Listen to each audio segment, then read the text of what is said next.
Hello, everyone. Welcome to today's AAC Talks. AAC Talks is a series of virtual conversations where we invite art workers and institutions from around the world whose practice resonates with community-oriented approaches. Today, we have Lisa Blackmore with us from Entre Ríos. Lisa Blackmore is a professor of Spanish and faculty director of the Digital Humanities Center at the University of Virginia, engaged in research, curatorial, and pedagogical projects on water cultures in the Americas. In 2019, she founded Entre Ríos, a confluence of curatorial collaborations that explores continuities between bodies of water, human bodies, and territories, recognizing rivers as active objects that produce aesthetic forms, transform landscapes, and shape memory. Co-created with artists, curators, scientists, and communities, the collective's exhibitions, publications, public programs, workshops, and publications circulate online and in person. Entre Rios also develops experiential pedagogy by organizing artist-led participatory workshops, site-specific learning, and online courses that connect across borders and disciplines. Since 2022, Lisa Blackmore, Laura Giraldo Martinez, Diego Pineros Garcia, and Juliana Steiner have co-curated Entre Ríos, Rio Bogota, an ongoing project that combines art, food, science, and community to disseminate a culture of care and reconnection around one of Colombia's most polluted rivers. Now, I would like to welcome Lisa to present Entre Ríos. Thank you so much for the invitation. Thanks to everyone in All About Curating for reaching out to us and for inviting us into this space. It's really great to see these connections across borders and seeking those points of connection, the ethos around a form of curating that is deeply engaged in place and community. As you said, I want to tell you today a bit about what Entre Ríos is, how it functions, what the kind of framework is for it, how it emerged, give you a sense of, I guess, the first two initial large projects that we did before we became engaged in the Bogota River project. And then I want to take you deeper inside that process and tell you about the work we've been doing with my colleague Diego Pinheiro Garcia, Laura Giraldo, Juli Steiner, and a host of other people as well who are involved. This is very much a collective enterprise. So what I want to do to kind of invite you into our world is to share the stories and the processes through our digital platform. And this is not to say that we are only digital beings, by no means, but we found this space really generative to share the work that we do and to help us have this reflective praxis around what it is the curatorial affords as a space of gathering and research that has different metabolic moments. And I'll get into that a little bit later on, but broadly speaking, I'm thinking about the way in which we try and make very visible the processes that lead to things that we would understand more conventionally as curatorial outcomes. So what we might think of as, exhibitions, publications, films, etc. But this platform is about sharing the narrative of those processes that get us to that point, because we're not oriented to getting to that point of a predetermined outcome. We're really interested in what happens along the way and what the encounters between different people and places generates in a much more porous encounter of people and place, and specifically bodies of water. So just to say that I'm going to switch to the auto-translate. English, the native site language is Spanish, but this is going to give us a more inclusive space for us to talk about the project. So I would say that one thing is important to know about this project. So the translation is between rivers. And what we're thinking about there is the literal spaces between rivers, right? Rivers are part of the connective tissue of our planet. They're also the vital substance, so water that connects life, enables life to exist. And also they are the liquid ecologies, material spaces and lives and matter that we're embedded in. So we're not just thinking of rivers when we're thinking of being between rivers, we're also thinking of all the states of water in between that. So from climate through to man-made reservoirs, right? And we'll talk about those different states of water and what I think of as hydrocultural formations. So the way in which humans and water intersect to also shape those landscapes, and the way in which rivers and other bodies of water shape landscapes. So we're in this constant back and forth. This is also the state of betweenness that we're interested in. And the other is the kind of the sense of interdisciplinary, transdisciplinary collaboration across borders as well, across different networks of people. So that state of betweenness also speaks of a collaborative ethos that runs through this. So when you look at our community page and see who we are, you'll see that there's a whole collective of people who've been engaged or remain engaged in curatorial projects within Entre Ríos, with educational work that we do as well, because most of us also are active teaching faculty or have that as part of our work. And you'll find here the profiles of people that we've been collaborating with over the years and on specific projects. And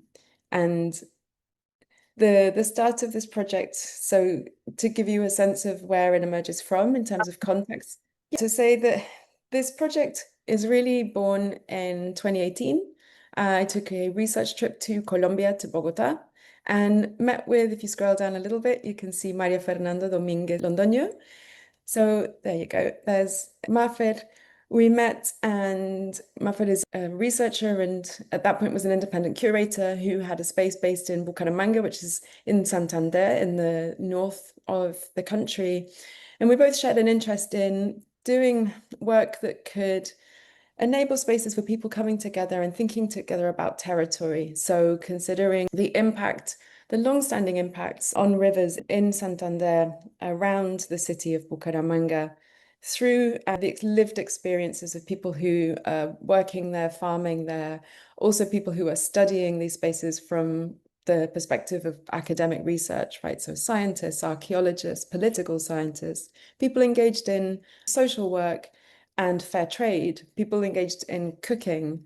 So really trying, artists who are learning to engage with their surroundings, so studying at local universities. So we're really trying to think of a way in which curatorial practice could create spaces for gathering between these different people whose perspectives are all absolutely necessary to get at the complexity of the stories that are held within bodies of water that flow through specific places. So we're like, what would the form be for that, right? So it's a really open question. And the format that we landed on was a transdisciplinary residency program, which lasted kind of 3 weeks and which opened up around an exhibition. So if you could just go to publication at the top, and then we'll go from the moor to the dam 2021.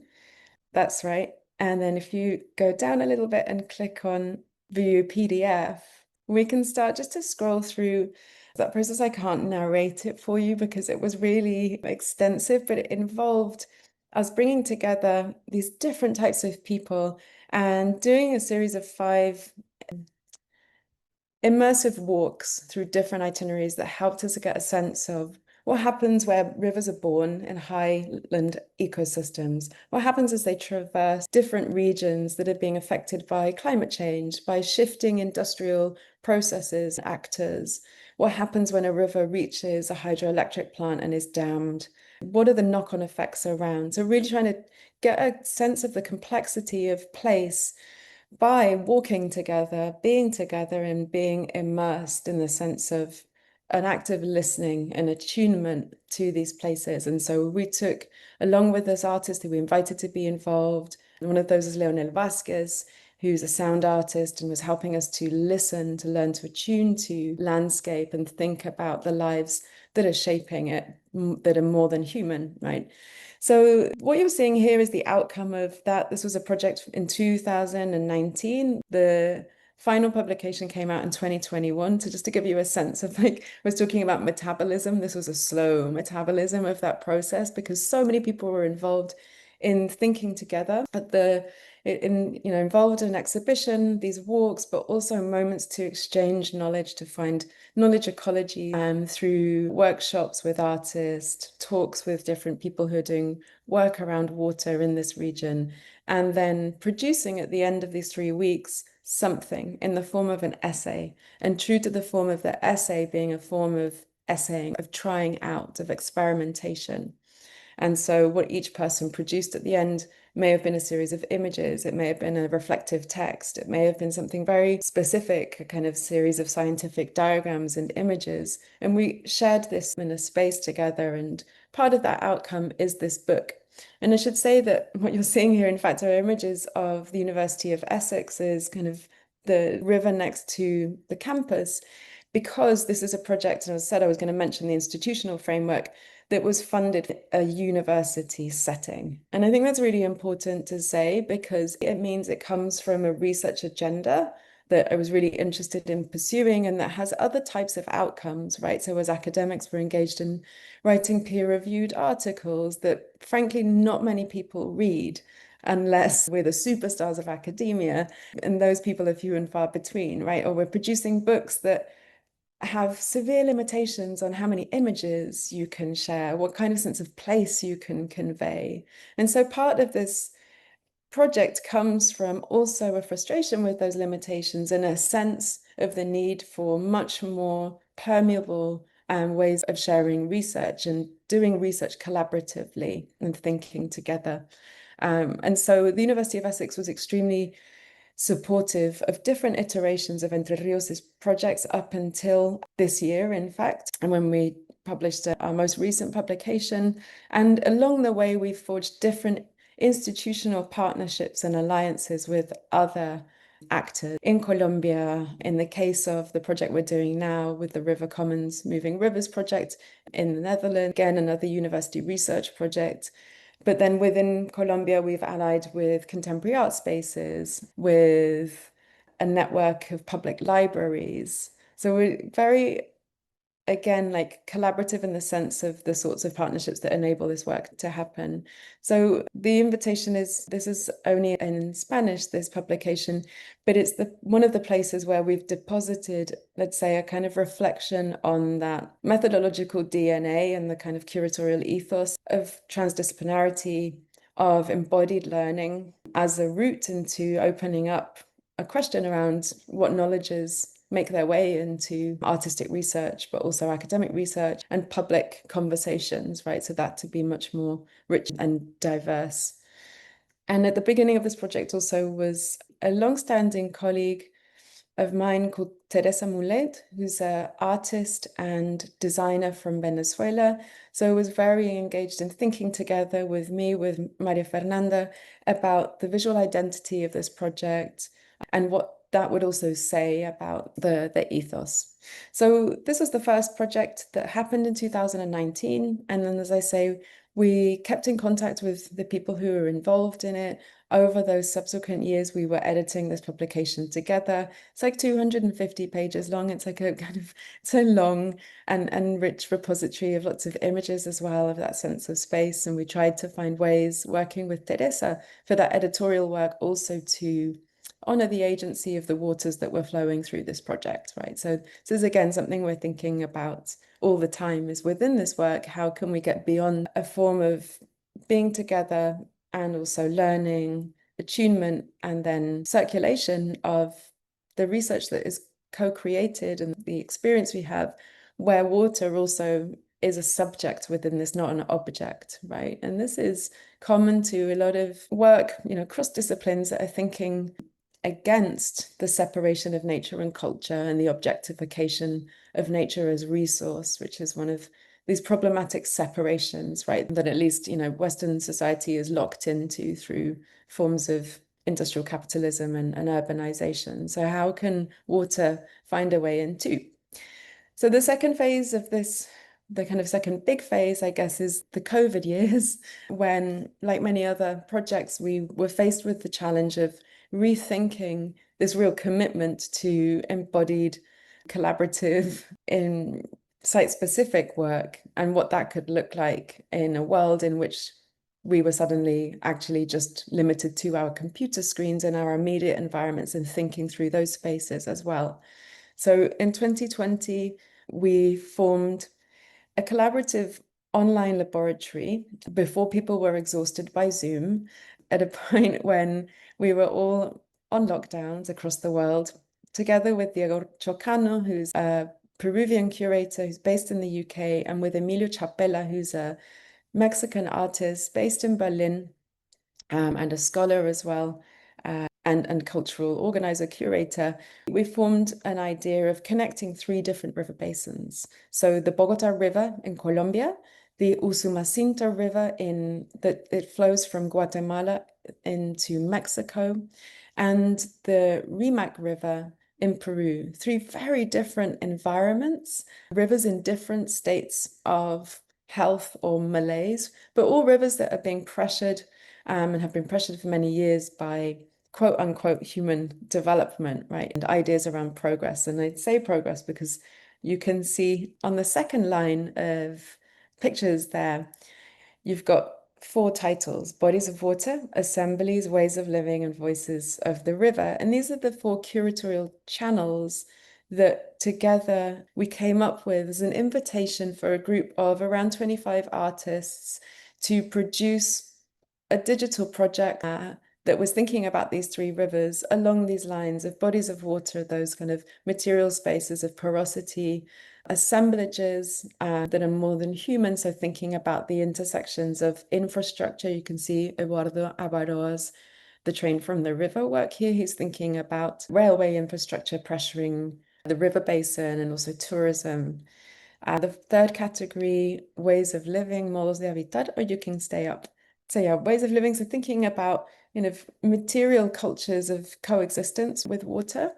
And the final one, Voices of the River, was very oriented towards sound, resonance, and listening as that material encounter between bodies of water that we are, right? So each of the artists produced projects that then we launched at the end of 2020, and used that opportunity, because we didn't have a digital platform at this point, to think about what would that look like. And so I was mentioning just now about the way in which water is a subject within our world and practice, and also what could that look like when we're talking about digital design. We allied with David Medina, who's an artist and programmer based in Bogota, whose work and artistic practice incorporates artificial intelligence and algorithmic intelligence as a way of co-producing with non-human agents, in this case rivers, some form of digital design. And that's a very abstract way of putting it, but it's kind of the nutshell of what he does. We've had a redesign of this website, but originally you would land on something like this,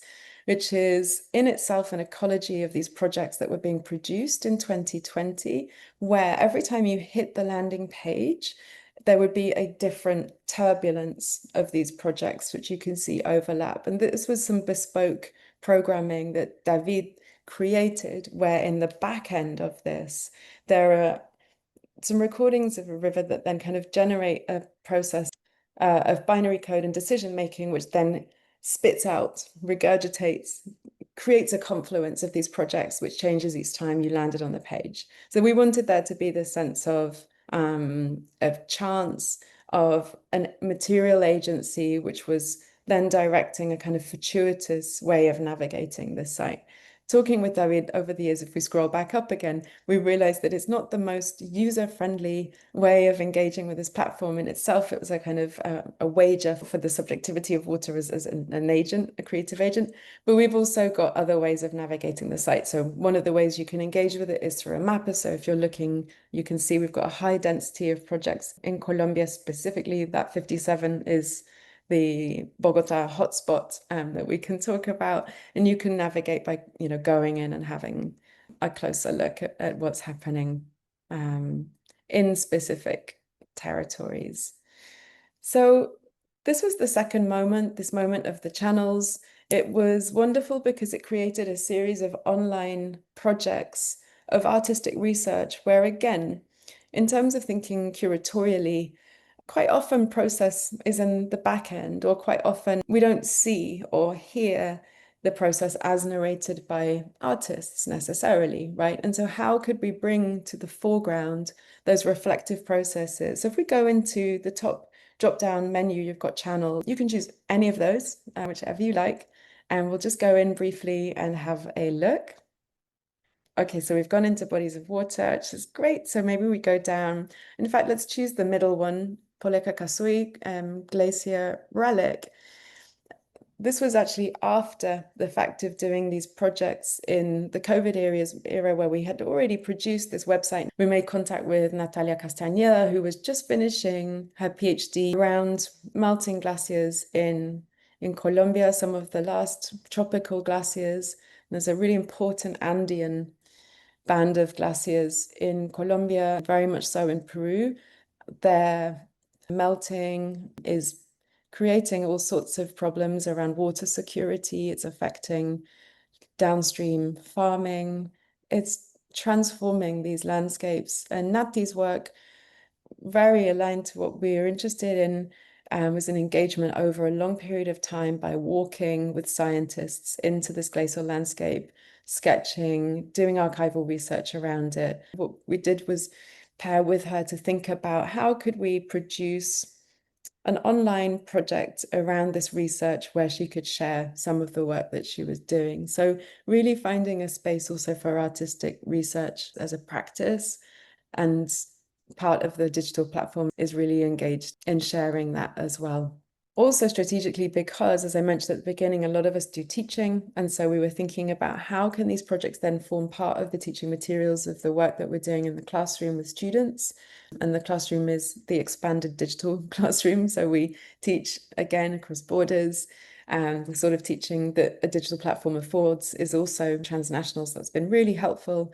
And then there's a whole other section of the digital platform called Navigations, where the students that we've been working with produce podcasts, videos, essays based on these projects that they engage with through the platform, and then thinking out beyond them to the sorts of research questions that they're interested in pursuing. And so we have established that relationship with people to support processes of artistic research, art historical, critical work. And so there's a kind of further metabolic loop to the platform where those are also published online. So we could go back to the homepage, and I would invite you all to navigate those channels. There's some really lovely, rich work there. There are things that you can do as well. So the Voices of the River section that's just come up here, Song of the Grandmothers. Let's just briefly go in there because the Song of the Grandmothers, and this is a project by Leonel Vasquez, who, as I said, we've been working with since the first project in 2019, and he produced during the 2020 project this space for water purification. And if we scroll down, what you will encounter are 21 different stones that Leonel takes from different bodies of water. Each of these stones becomes, this is a very simple equivalent, like an LP on a record player. Okay, so they sit on top of a sort of record player of sorts that Leonel also makes. And then they rotate and sing. I'll maybe leave you with the the invitation to listen to that. It's also something it's really worth engaging in. The idea is that you have these 21 recordings. You can do one per day for 3 weeks. They're each around 7 minutes long, as you can see. And they're really beautiful contemplative practice of connecting with the river through this channel of sound. Okay, so again, this question of how can we connect if we're not literally there? Like, what forms of connection can art foster between us that are remote but still embodied? This is the question we were really interested in. So we can now go back to the homepage, and I want to share with you the third part of the talk, which is to tell you about the Bogota River project. And so this is the happy moment of being able to go back and do work together physically. So in 2022, as I said, been working with and around the Bogota River with Diego Piñeros, who's one of the co-curators of the project that I'm going to share with you now. And so if we click on Río Bogotá, so that's exactly that one there, that'll take us into the project website, which is this ongoing project. It started, it's hard to say when things start, but let's say in a funding institutional framework, we began our work in early 2023. So in 2022, I'd done a trip to Bogota, reconnected with Diego.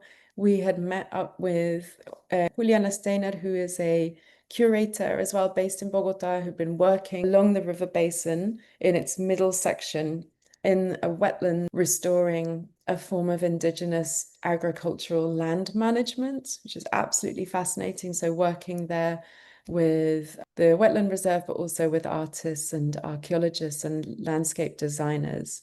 So we met Juli as well and found this connection that we were all interested in the life and history of this body of water in all its complexity. And then we later connected with Laura Giraldo, who's the other member of the team, who's currently finishing her PhD in the Moving Rivers project in the University of Nijmegen in the Netherlands. So this common interest in the Bogota River responded to a real critical ongoing ecological problem. And that problem is that this river, whilst born in the headlands around 3,000 meters above sea level in pristine conditions, once it starts to flow from that source and go through farmland, towns, industries, tanneries, mining areas, and then enters the capital city of Bogota, which has around 11 million people living it, with an extremely deficient sanitation infrastructure. The river has been loaded with the different forms of industrial and domestic discharge that are entirely toxic if you are a body of water. So this means that its fundamental metrics of health, oxygen, pH, these are so depleted that it is rendered biologically dead in several parts.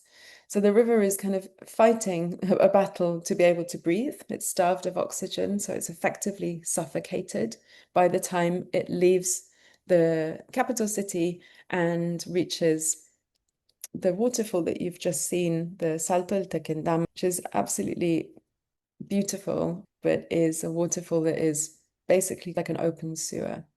So this has been a problem. If we go up to the top, you'll see, in fact, if you go up a little bit, you've got a menu at the beginning. So again, you can look at this at your leisure afterwards. But if we start in the final button, which begins with V, Villa Pinzón, exactly.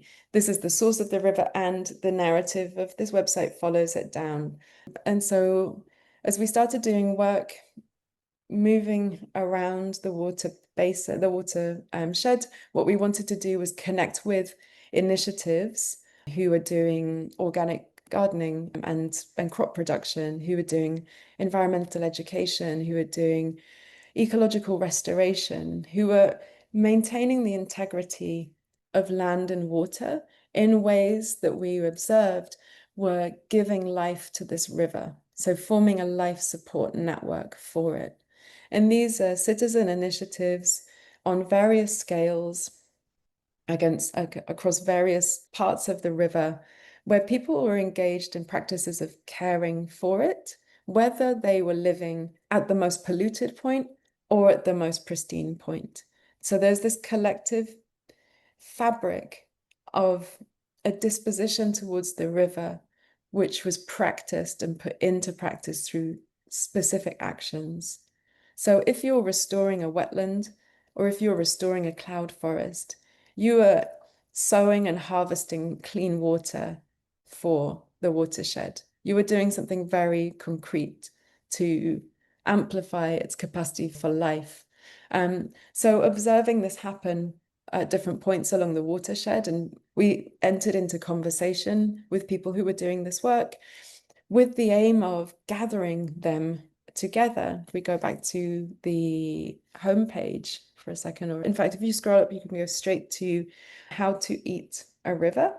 So I was saying right at the beginning, right, we don't go into these projects curatorially saying, we're going to make an exhibition or we're going to make a publication, right? What emerges as form for gathering is from the process of the collaborative research. So in this case, we observed all these practices of working very carefully with native plants and crops, preserving a lot of that attachment to the watershed through what was being sown, harvested, and made into meals to share. And fundamentally in food, we found a medium for thinking about that practice of attachment to territory and care for it, but also the way in which people were gathering around the river. And also in a more conceptual framework, an idea of metabolizing this river, of ingesting it, becoming with it. And you can see Cristina Consuegra, who is smiling in the middle photo in the bottom, and then Carlos Alfonso, who is cooking, facing the Tequendama Fall, huge cascade of water. We invited them on board this project as well. Cristina is an anthropologist and a cook. Carlos is an artist and a cook. They've previously worked together, thinking together about the way in which that food creates what they call mutual worlds. So worlds of becoming with through food, right? And this practice of using food in this way enabled us to ask them to work together with these different communities to plan out a menu based around these foods that are being produced in the territory, and then to gather around a table to celebrate the pulse of this river in spite of its grave critical contamination. And to think, what would this act look like to other people as well? So we filmed it, recorded it, made some videos that you can see on the website. All of these films are translated into English, so you'll get the subtitles if you don't have Spanish. And you can hear the voices of the people who are doing this work to care for the river, which is what we wanted to record. And this has now led to, if we go up to the top, and I'm going to come to a close in just a couple of minutes, part of us digesting these stories was to produce the publication How to Care for a River, which is a button right there, which you can download from the website. It's a really beautiful publication. In fact, I have one here I can show you in a minute. You can see its print. So it assembles the stories of people who are doing this care work, a map drawn by Carlos, which has, if you go down a little bit more, these drawings that really show the rich biodiversity of plants and animals that live in this watershed. So you can download this from the website. And if we go up to the top again, the final thing I just want to tell you about is the most recent iteration of this project. It's translated as River Treats, which I love. I had not seen the auto translate before. Convites de río, which should be Doing. oh, how strange. So if you, I'm going to put into the chat. I think I should be able to find the link. Okay, how odd. So yeah, to say that the final iteration of this so far has been, oh yeah, I think, okay, here it's working. I'm going to put that in our chat. The final iteration of this project we've done is to go back to this format of communal meals. And we invited in Alejandra Sarria, who's also a cook and a curator and a researcher, and worked with Alejandra, who then worked with a team of people in 4 different locations to create menus where we could expand these culinary gatherings to invite in more people who are engaged in some dimension in the life of the river. And in this case, we expanded it to institutional representatives as well. So people from the ministry, the environment ministry, people who are engaged in citizen oversight of river cleanups and the capacity for the river to be regenerated, because there is a legal structure that mandates that it should be remediated. So this page digests some of those processes, and there's a new digital publication of and print publication of the menus of these meals, and also the questions that people were talking about as they sat around these tables with printed questions on the tablecloths that were asking them to engage in conversation around the pressures that the river is facing and how fundamentally we might return to this river, not turn our backs on it anymore, but return to it. So that's what that publication is about, that we launched this year. So that, I think, is what I wanted to share in the time for the formal presentation. And I'm really happy to hear your impressions, connections you see maybe with your work, and for us to open up the conversation.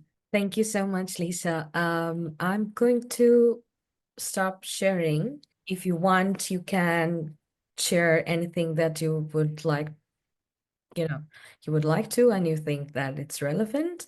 But yeah, I would also like to welcome everyone to ask their questions. And this is a place that we love to hold for everyone to have very informal ways of communicating with each other. So please feel free to ask any question that you have for Lisa about the project or community-oriented projects. You are most welcome.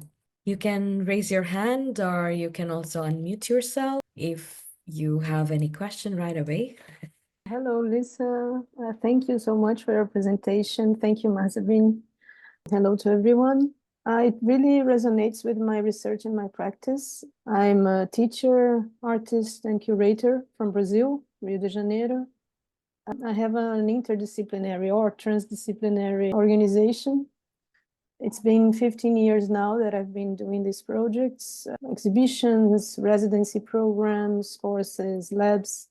And I'm also on my master's degree at PUC, a new university in Rio de Janeiro, Pontifícia Universidade Católica. And the subject is about interdisciplinary or transdisciplinarity through the arts, concerning urgent climate issues, cultural, social, and environmental issues. So your presentation, your research, and your work really resonates with mine. Entre Ríos is an amazing project.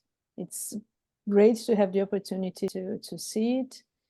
And I'm going to an event today from Plante Rio, which is a collaboration of many practitioners of arts and agroecological practices in Rio de Janeiro, the Plante Rio.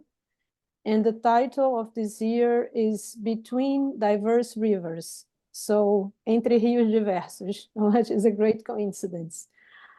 I would just like to say that I'm really interested to be in contact and to know with all of you and your team. And congratulations. That's all. Thank you so much. Muito obrigada, Gabriela. De nada. Fico feliz.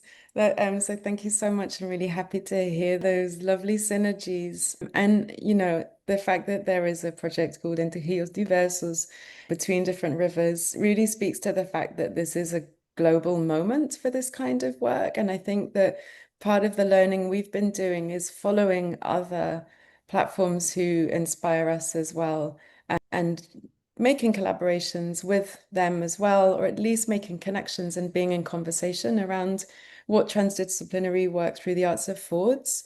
That's one of the research questions, in fact, that we have right now and that we've been working on through the years. It's like, actually, what is changing or what is enabled by this coming together and creating those connections between communities, scientists, bodies of water, etc. Because we've seen a huge flourishing of this work over the last years, which is really great. And my sense is that we're also in a moment where it would be very generative to ask ourselves the questions around what's happening through this work. How is it landing in places, right, as well? And how can it not be a kind of curatorial trend, but actually really sustain work over time? What does that look like as well? How are people organizing beyond the curatorial, or thinking about the curatorial as an element of biocultural work within water protection initiatives? So on the website, if we maybe just want to share again. So going back to our homepage,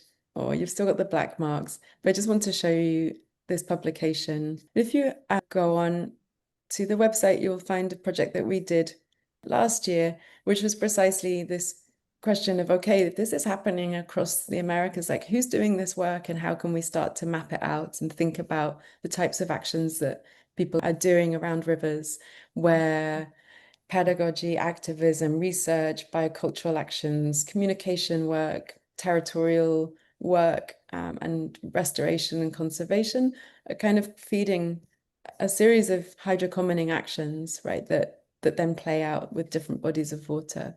So that's another piece of this, again, kind of thinking of how can we be connecting between those rivers where this work is happening in Rio de Janeiro, in Sao Paulo, which is another case that I've been following really closely. And it's so wonderful to be in conversation with people who are doing that work, because the spaces for learning and exchange are just really, really rich.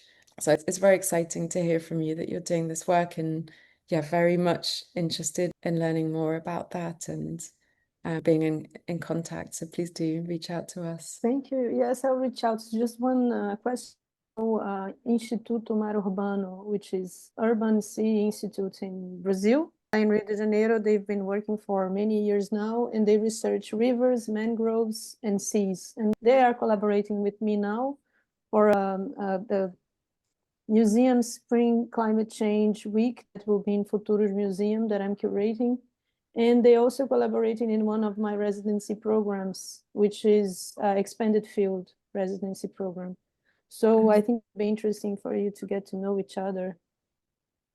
Yeah, I would love that. I've not heard of Instituto Mar Urbano. That would be great. Yeah, let's keep exchanging. Thank you, Gabriela.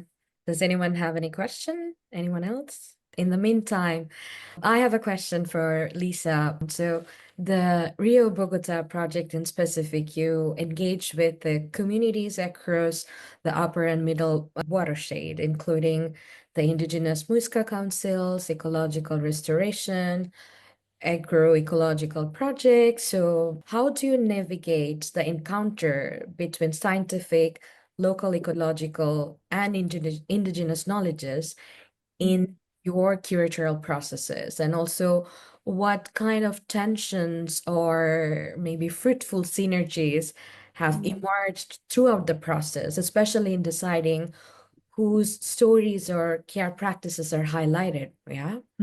So Yeah, that's such a good question. And it brings up a really important point in this, which is at no point do we want to create a sense that everybody's in agreement in how this work is being done. There's a commonality to the disposition toward the river and towards caring for it, but the positions of the different people that we've been collaborating with are often very, very different.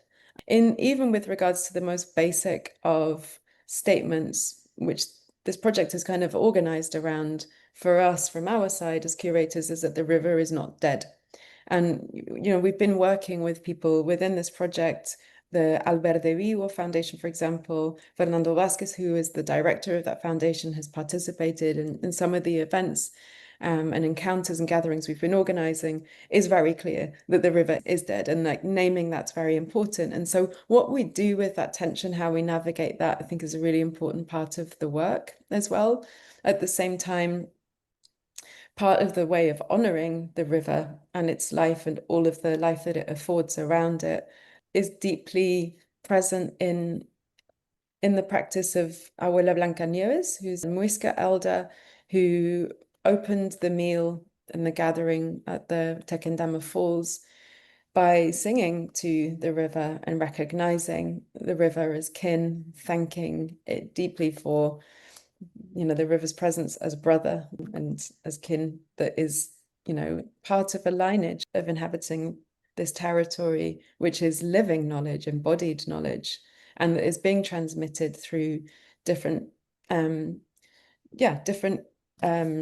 types of educational work, and river care practices, like not just there, but also in the tributaries that flow down to the river and its wetlands. And so that has also, resonance as well. One of the ways that you can find that diversity of perspectives is in the film Pulses of the River, which we made by interviewing and gathering the testimonies of the different people. And those perspectives are in counterpoint. Sometimes they're in friction as well.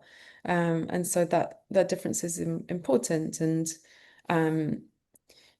part of the work of being between is trying to find a channel of communication between distinct knowledges, postures within the problematics of the river and what can be done about it. And the question of what can be done about it, people have different opinions and strong opinions about as well. And so finding a space for those to be voiced and heard and talked through is one of, let's say, kind of the methodologies, I guess, that is running through this work, especially through the communal gatherings around the table, because this is when those opinions and points of view are being voiced. But trying to find that diversity in perspectives, and so that is present, is about different types of knowledge. It's also about different generational perspectives. So there are people who remember the river being healthy, people for whom maybe the river's not part of their lived experience because of the separation. So how can there be connections across those forms of memory, of storying that relationship to the river, which is, again, another way of kind of finding channels between difference and allowing that difference to exist, but thinking about how there might be more sharing of those perspectives. And then there are various technical solutions to the river's ecological remediation that people have different feelings about as well, and the different scales that those should take, and the different forms of hydro-citizenship and participation in those models are really practical engineering and legal questions and political questions, which is really important to find space for as well, for exchange. So I think healthy dissensus, but within dialogue, is one of the ways of addressing, that question that you posed. Thank you. I also wanted to ask another question around that, kind of like a follow-up question to what you just said, that on the matter of thinking of commensality as method, right? So your project also includes convites, the communal meals with the river caretakers as a way to ground dialogue, care, and also relational practices. So can you maybe speak a little bit about such acts of eating together change the way or how impacts the ways of people relate to the river, and also how you see as the ethical possibilities and challenges of using commensality as both symbol and practice in environmental art per se? That's a great question. So I think what it affords, commensality, is a very direct and literal act of communion, right? So the proximity, the everydayness of eating is something that can become estranged productively by ritualizing it. And that adds a weight to the act of ingesting. And that's precisely what we saw in the work of Cristina and Carlos, and why we wanted to work with them, because they have that real deep sense of when you ingest something, you're ingesting a world. And that world is already part of us. If we think materially about what we are more bacteria than we are human DNA. Recognizing those life worlds that are other within us are a political, ethical step towards recognizing that difference and that need for coexistence, right, in ways that enables mutual flourishing. So slowing down the act of eating in the way in which they invited the people that we gathered to eat to do was really beautiful to witness. So to give a sense of how that played out, the people who had come from the source of the river brought water with them. that could be served to each person around the table and held in common. So this is a ritual moment of that hydrocommons which connects people. And then, you know, those waters have gone into the food that then was ingested. So there's that kind of slowing down of the experience of that. Where are the challenges in this? Food as medium is a commercial reality and one that exists in an economy where not everybody has the access to the sorts of native, organic, you know, community produced foods that were on the table. There are circuits for that, and we've been working with that since the beginning of this project, allying with people who do that kind of country to city, farm to table, alternative trade. But it's not the mainstream, and this is part of the problem. So when you're at the foot of where the river is born, you are standing in countryside that is the heartland of industrial potato production. Each of those potatoes as a world is also a world of chemicals, right? That then becomes part of the body. So this act of commensality is atypical within a culinary, like a culture of food, which is oriented to fast production, mass production, large scale farming, and high chemical intensity, which is also one of the pollutants as runoff that goes into the river. So how is it possible to, you know, scale up an experience of eating that has a different ethics of relationality to the river is a question that exceeds our capacity through curatorial work. It also requires economic changes.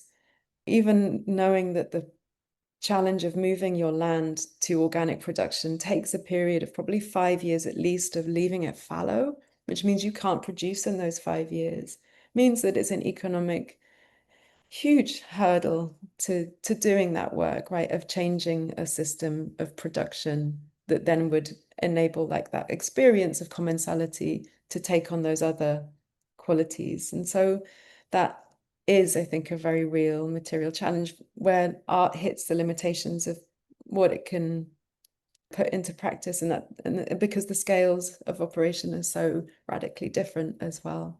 Thank you. What do you say that about changing, right? Any changes take quite a substantial amount of time in terms of policies or in terms of long-term changes. So looking ahead, how do you imagine like the projects like Rio Bogotá, for example, influencing any public policies or infrastructures or legal frameworks or around water in Colombia or elsewhere or in the Americas?